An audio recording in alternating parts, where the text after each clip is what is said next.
જ્યોતિષશાસ્ત્ર મુજબ અમાવસ્યા તિથિને પૂર્વજોની તિથિ માનવામાં આવે છે. તમે તમારા પૂર્વજોની આત્માની શાંતિ માટે આ તિથિએ કેટલાક ઉપાય કરી શકો છો.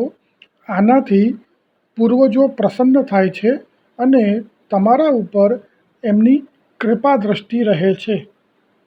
તો આવો જાણીએ કે શ્રાવણ મહિનામાં આવનારી સોમવતી અમાવસ્યા પર તમે તમારા પૂર્વજોને કેવી રીતે પ્રસન્ન કરી શકો છો. સોમવતી અમાવસ્યા ખૂબ જ મોટી અમાવસ્યા છે. શ્રાવણ મહિનાની કૃષ્ણ પક્ષની અમાવસ્યા આ વખતે સોમવારે છે, તેથી તેને સોમવતી અમાવસ્યા કહેવાય છે.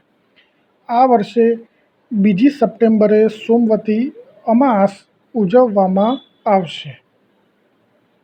આ દિવસે પિતૃઓની પૂજા અને તર્પણ કરવાથી ઉત્તમ ફળ મળે છે. સોમવતી અમાવસ્યા પર સ્નાન અને દાનનું ઘણું મહત્વ છે. આ દિવસે તુલસીની પ્રદક્ષિણા કરવી જોઈએ. પીપળના ઝાડની પરિક્રમા કરવી જોઈએ.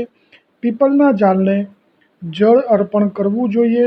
સાંજે પીપળના ઝાડ નીચે દીવો પ્રગટાવવો જોઈએ. કહેવાય છે કે આ દિવસે ચંદ્રની સાથે તમામ ગ્રહો ભગવાન શિવની પૂજા કરે છે, તેથી આ દિવસે મહાદેવજીના મંદિરમાં દાન કરવાની પિતૃદોષ મળે છે. હિન્દુ ધર્મમાં સોમવતી અમાવસ્યાનું વિશેષ મહત્વ છે.